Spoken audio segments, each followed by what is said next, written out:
Hey guys, welcome back to my channel. आज हम लोग पढ़ने वाले ऑप्टिकल एक्टिविटी।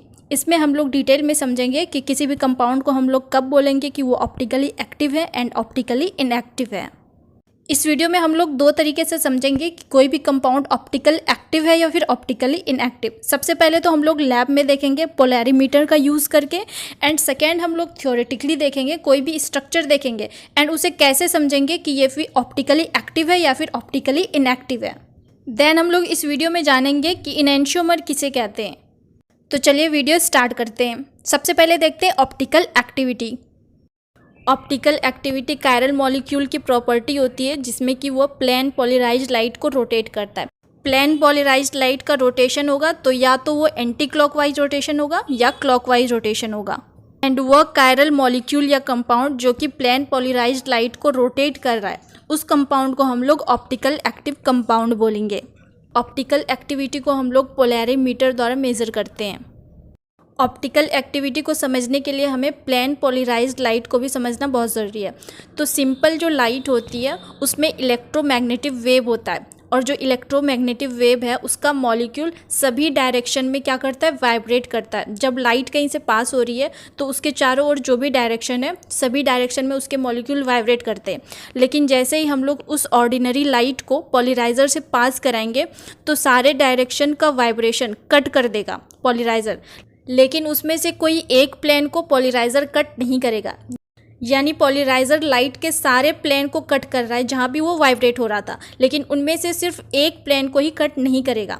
तो उस बचे हुए प्लेन को ही प्लेन पॉलराइज्ड लाइट बोलेंगे। तो इसी प्लेन पॉलराइज्ड लाइट को कायरल मॉलिक्यूल रोटेट करता है। इस कायरल मॉलिक्यूल के इसी प्रॉपर्टी को हम लोग ऑप्टिकल एक्टिविटी बोलते हैं। एंड उस कंपाउंड को जो कायरल मॉलिक्यूल या कंपाउंड रोटेट कर रहा है, उस कंपाउंड को ऑप्टिकल एक्टिव कंपाउंड बोलते हैं। तो कंपाउंड के इस प्रॉपर्टी को चेक करने के लिए हम लोग पोलैरीमीटर का यूज़ करते हैं।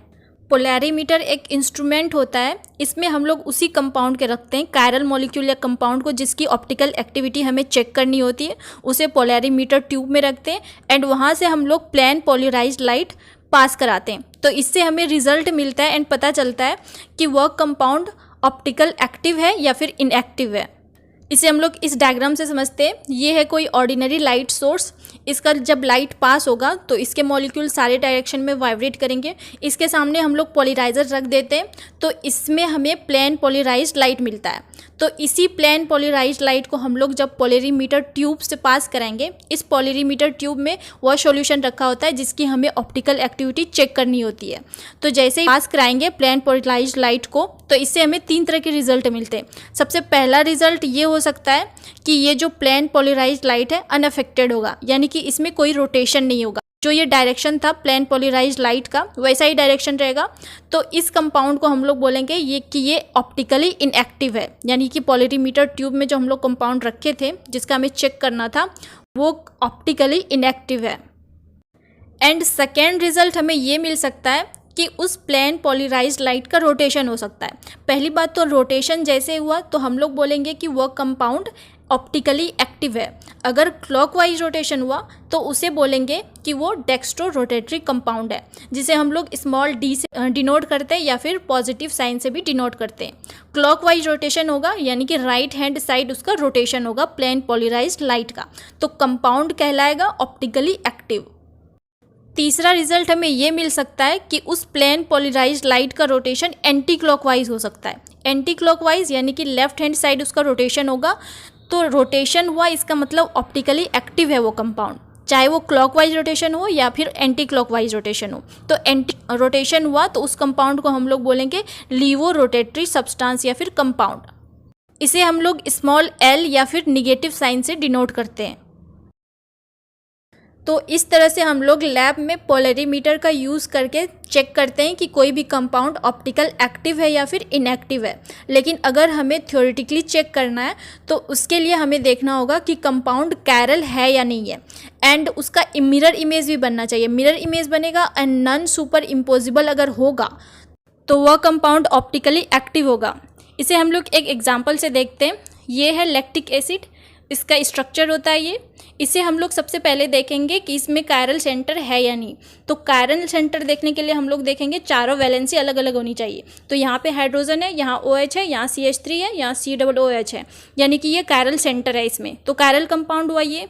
तो सेकेंड हम लोग देखेंगे कि जब हम लोग इसका मिरर इमेज बनाएंगे, सामने मिरर रख देंगे, तो इसका जो इमेज बनेगा, अगर वो मिरर इमेज हुआ और वो नॉन सुपर इम्पोजिबल है, यानी इसको इसके ऊपर रखेंगे तो ये सुपर इम्पोज नहीं करेगा, तो यानी नॉन सुपर इम्पोजिबल बनेगा। मिरर इमेज तो बन रहा है लेकिन सुपर इम्पोज नहीं कर रहा है, एंड कायरल सेंटर भी है, तो ये ऑप्टिकली एक्टिव होगा। एंड लैब में इसकी ऑप्टिकल एक्टिविटी को चेक करने के लिए इससे हम लोग प्लेन पोलराइज्ड लाइट को पास कराएंगे।